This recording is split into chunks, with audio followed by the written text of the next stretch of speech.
The story is titled, I Found My Wife's Burner Phone with 347 Messages to My Brother.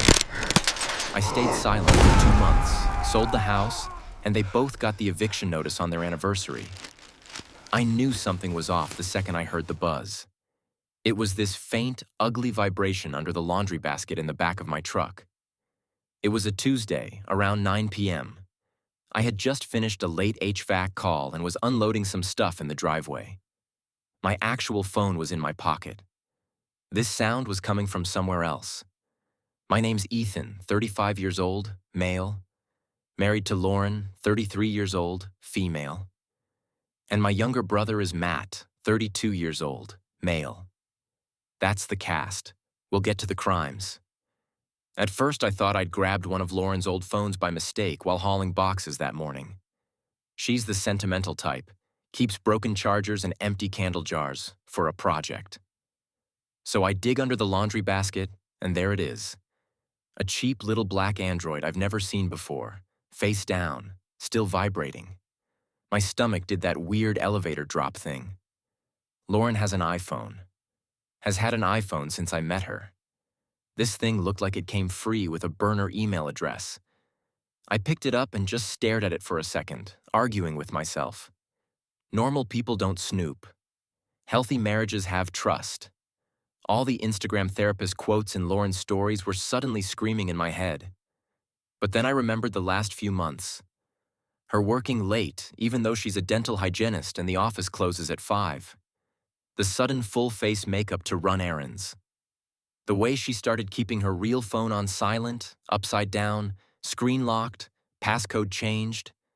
The way she flinched when Matt's name came up on the TV during a football game and then laughed it off like I imagined it. I thumbed the power button. No lock screen, no wallpaper, just a dead basic home screen and a red notification bubble on messages, 347. My heart actually skipped. Not in a romantic way, in a, this is the moment your life splits into before and after way. I tapped it.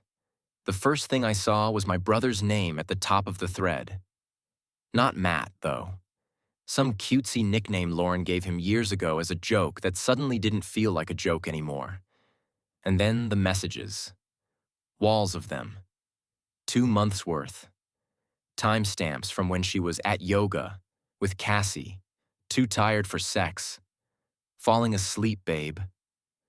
My hands were shaking so bad I had to lean against the side of the truck. I could hear myself breathing, loud and ugly, in the quiet cul-de-sac. The worst part? Before I even started scrolling, a thought popped into my head that made me feel sick. Don't confront, not yet. You only get one shot at this. I don't even remember deciding to scroll. 1 second I was staring at the little red 347 like it was a bomb timer. The next my thumb was just moving. The first messages were stupid flirty, inside jokes, memes, stuff about me. Ethan still doing those 12-hour shifts just to prove something? From Matt. I told you, he lives to play hero. From Lauren. At least it gives us time together, time together. I felt this weird heat crawl up my neck. I scrolled faster. Buried between the jokes were more intimate ones. The kind of messages you send when you think no one will ever see them. Her talking about how lonely she is. Him telling her she deserves to feel chosen. Her saying she wished she'd met him first. I hit a picture and actually flinched like I'd been slapped. It was from our bedroom. My side of the bed in the background. My nightstand. My stupid alarm clock. Only it wasn't me in the frame with her. I had to set the phone down on the truck bed before I threw up. For context, Matt's not just my brother. He's the kid I shared a bunk bed with, the teenager I covered for when he got caught sneaking out, the adult whose DUI fines I helped pay.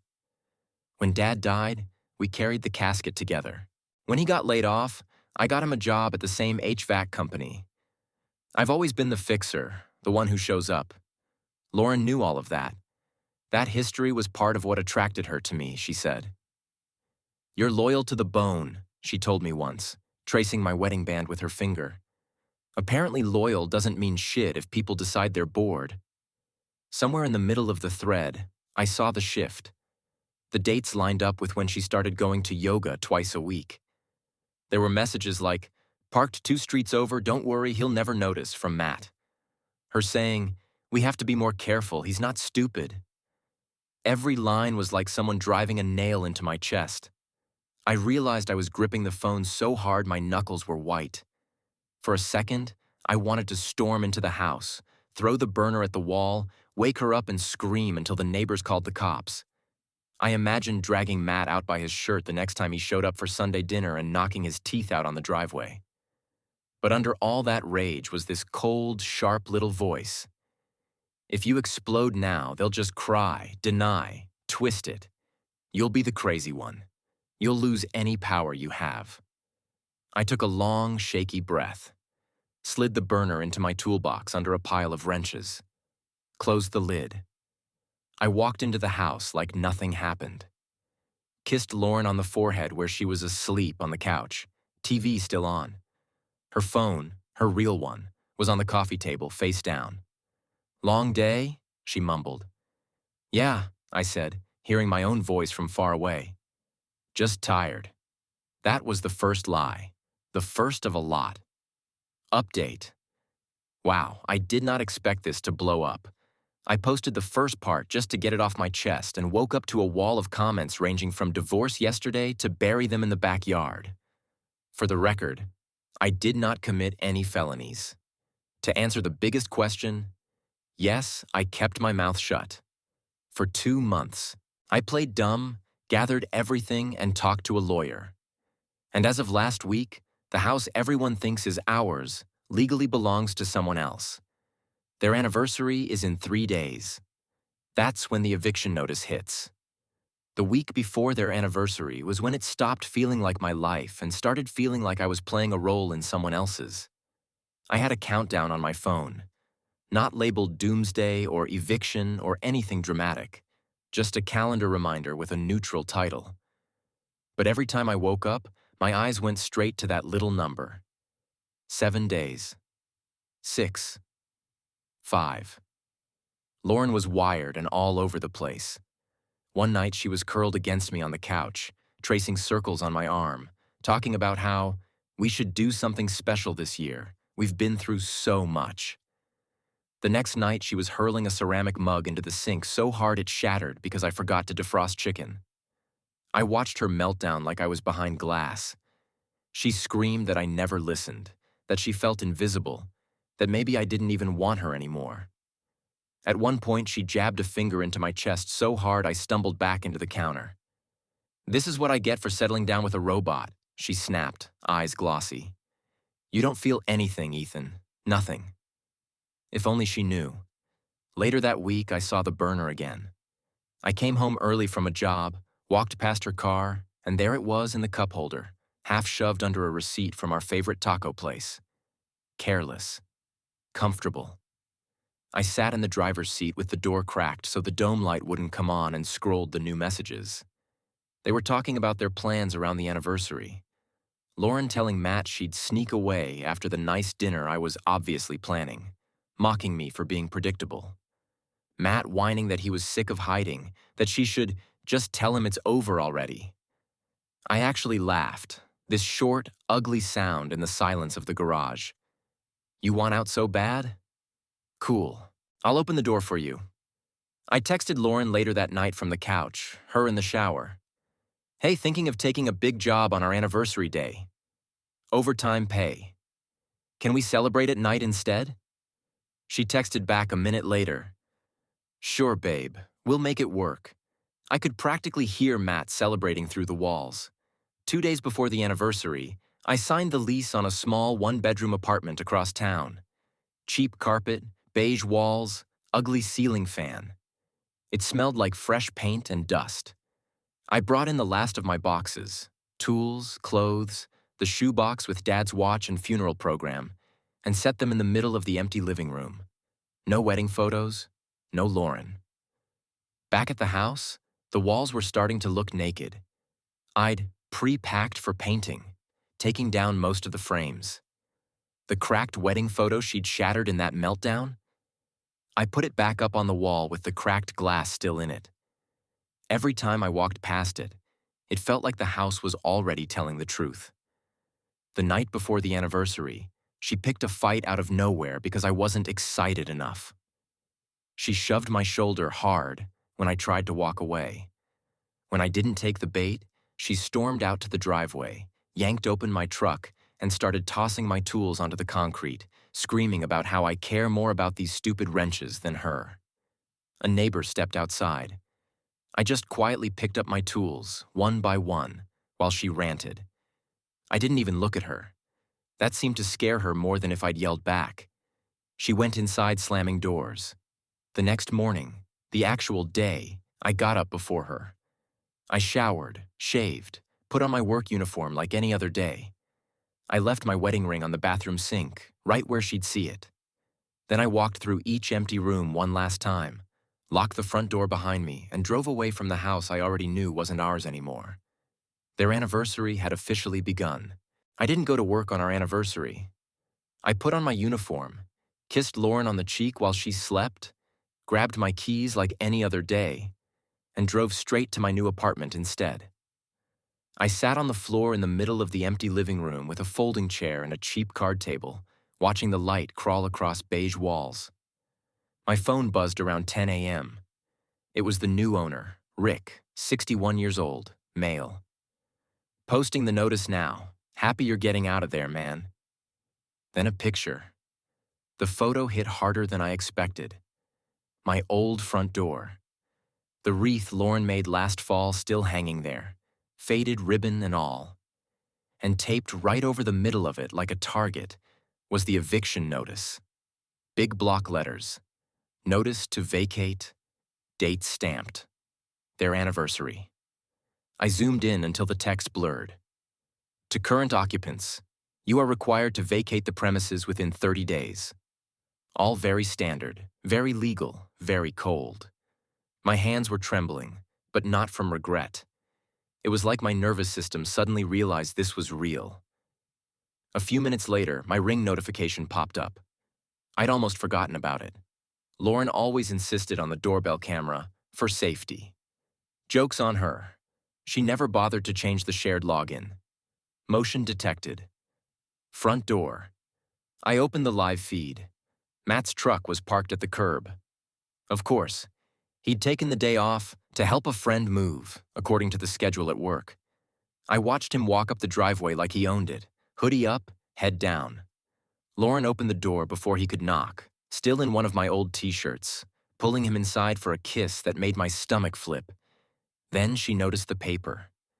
I could see her body go rigid even from the crappy camera angle.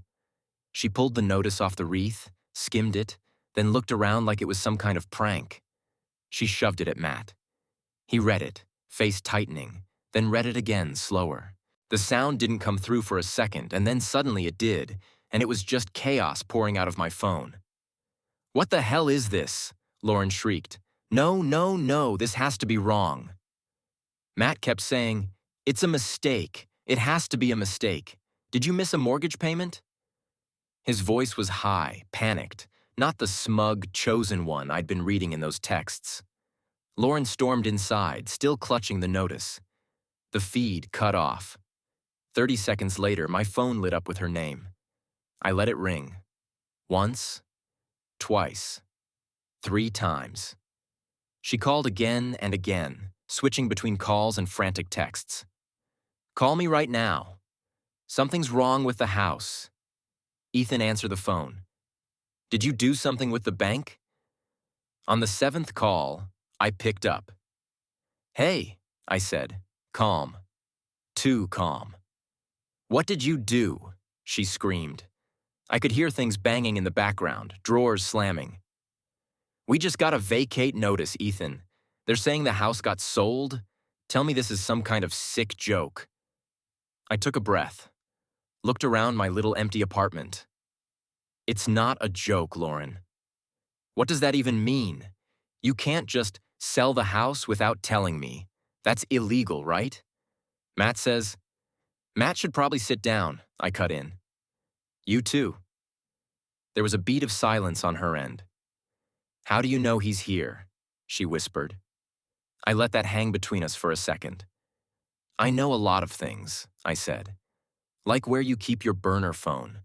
Like how long you've been sneaking him into my house. Like exactly how many messages you two sent calling me clueless while you screwed in my bed." Something crashed, loud, glass shattering.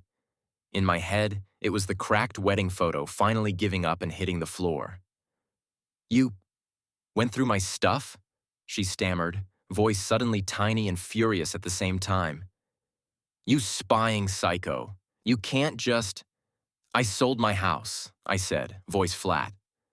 "The one in my name, that I paid for. You and your boyfriend have 30 days to get out." The line went dead quiet, except for her ragged breathing. "That's not funny," she said finally. "You can't do this to me." "Oh, I already did," I said, and hung up.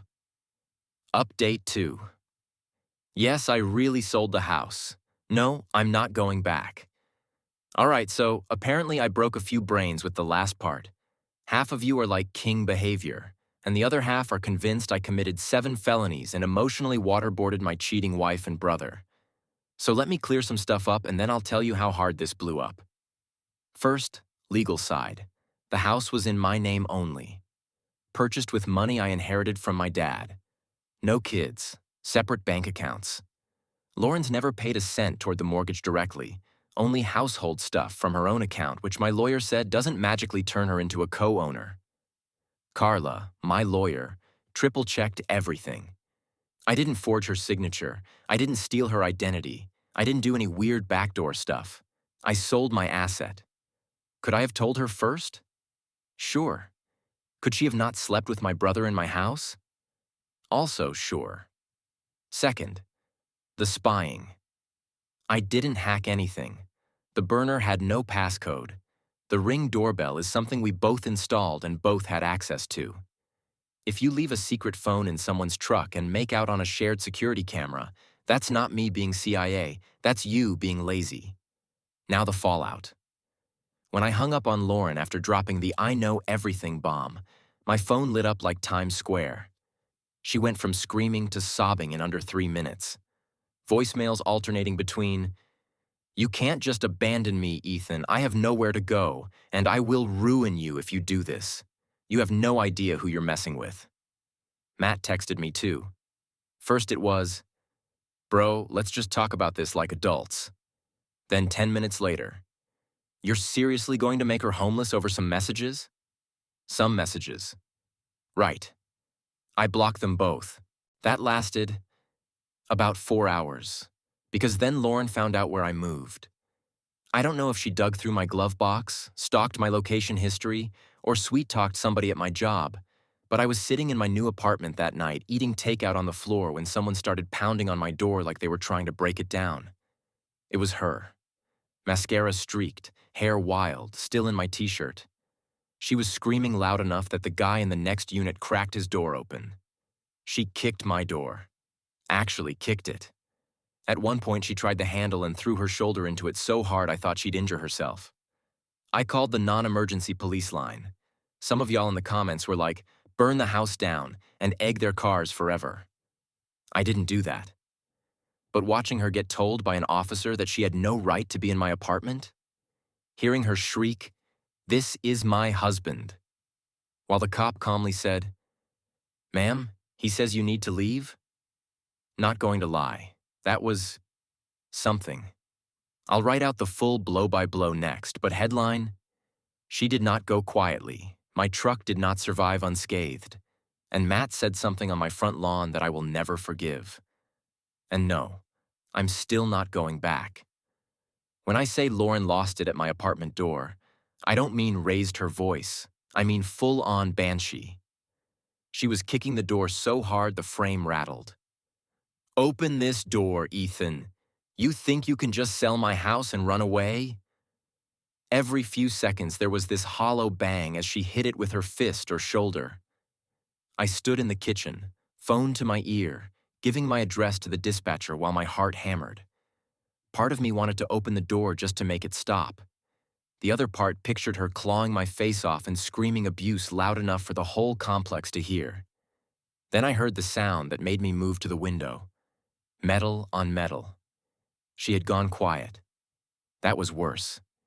I peeked through the blinds. She was standing next to my truck in the parking lot, keys in her hand, dragging them down the length of the driver's side like she was slicing through skin.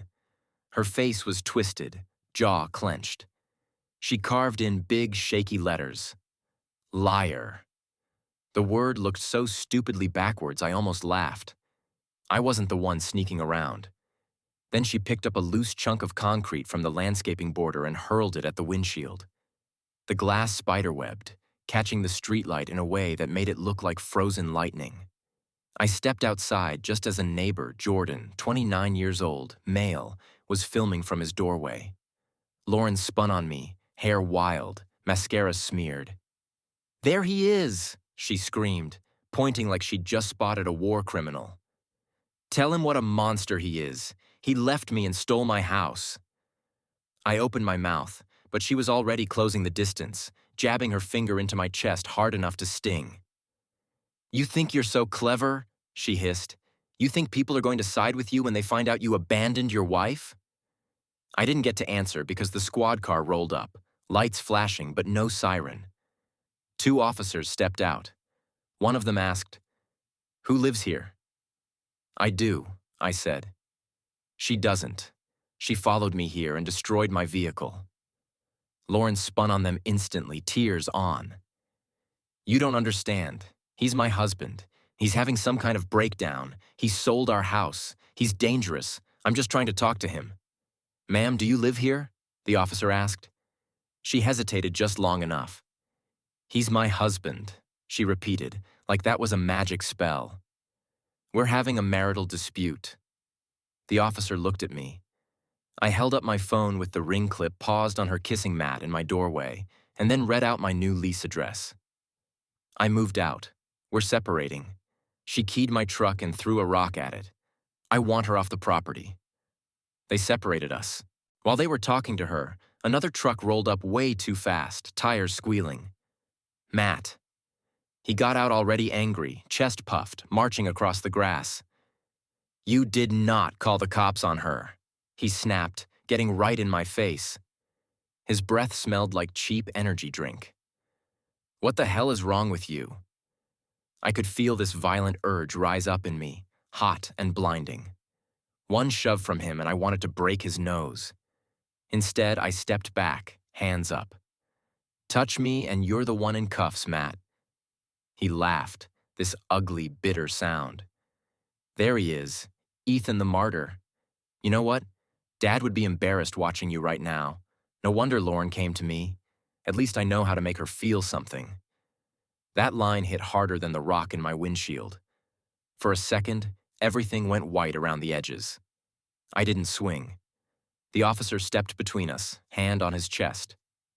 "Sir, back up, now."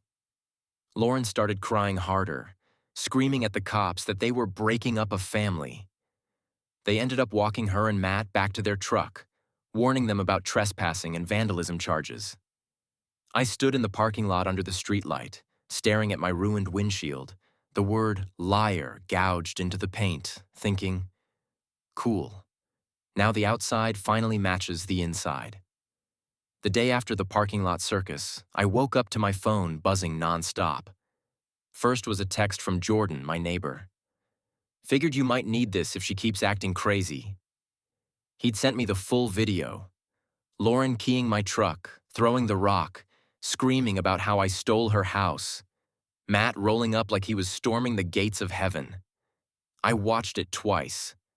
The word liar carved into my door, her face twisted with rage, me standing there under the flashing lights looking weirdly calm. I forwarded everything to Carla with a simple, "If they escalate, I want this on record." Then I filed a police report for the vandalism. Not because I wanted her in cuffs, but because I wanted a paper trail. She loved using chaos as a weapon. I needed reality on my side. Work was next level awkward. Matt showed up late, sunglasses on indoors, jaw clenched. He wouldn't look at me. 10 minutes into the shift, our boss called us both into the office. There on his monitor, Jordan's video paused on Lauren mid-scream.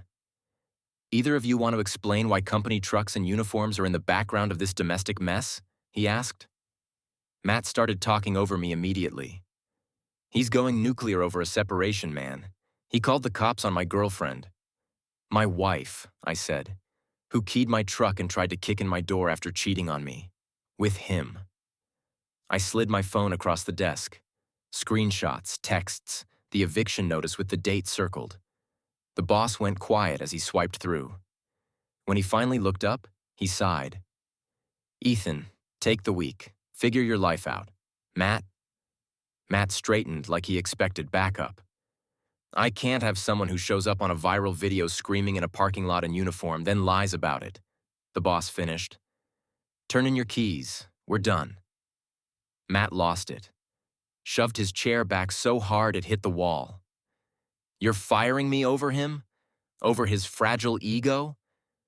He swung his glare back to me. "You ruined my relationship, my home, my job. What's next, man? You want to take my whole life?" "You did that yourself," I said quietly. He lunged like he was going to hit me, but the boss stepped between us. "Out," he said. "Now." Watching my brother walk out of the place I got him hired at, slamming the door so hard the blinds shook. It wasn't satisfying exactly. It just felt inevitable. A few days later, I drove out to see my mom, Diane, 62 years old, female. I brought a folder, printed screenshots, the police report. I thought I'd be shaking, but I was weirdly numb. I laid everything on her kitchen table and just let her read. She covered her mouth a couple times. Tears hit the "I wish I'd met you first" message. When she got to the bedroom pictures, she pushed the papers away like they burned. "My boys," she whispered. Then, softer, "No, you are my son. I don't know who that man is anymore." She promised she wouldn't take sides publicly, but I saw it in her face. Something broke. Not between me and her, between her and Matt. Move-out day was the last chapter. Rick texted to say he'd be there doing a walkthrough if I wanted to grab any stray mail. I almost didn't go. But curiosity won. The house looked wrong with their stuff half in boxes. Bare walls, dirt outlines where furniture used to be. The cracked wedding photo sat on the counter, glass finally gone, frame empty. Lauren froze when she saw me in the doorway. Matt was hauling a box, eyes dead. "You happy?" she spat, voice raw. "You destroyed everything. For what? Some texts?" I walked past her, grabbed a small stack of leftover mail, and set a manila envelope on the counter. Inside were the divorce papers Carla drafted, plus a neat stack of the worst messages I'd printed. On top, I placed the empty wedding frame. "Consider this notice too," I said. "I'll sign when you do." She flipped the envelope open, eyes scanning, and then she snapped. She crumpled the top page, threw it at me, then grabbed the frame and hurled it against the wall. It shattered, the backing popping off, the whole thing sliding to the floor in a pile. "You don't get to end this," she screamed. "We could have worked through it. It was a mistake. It didn't mean anything." "It meant enough to risk everything I gave you," I said. "So now I'm taking back what's mine. And we're done." Matt muttered, "Let it go, Lauren," without looking at me. For once, he sounded tired instead of defiant. I left without slamming the door. Now, months later, my truck's fixed. But if you catch the light just right, you can still see faint scars where Liar used to be. I leave them there, a reminder. The house isn't mine anymore. Neither is she. Neither is the version of my brother I grew up with. But the peace I feel when I lock my apartment door, drop my keys in the bowl, and know every phone in that place is mine, that's the sweetest revenge I could have asked for.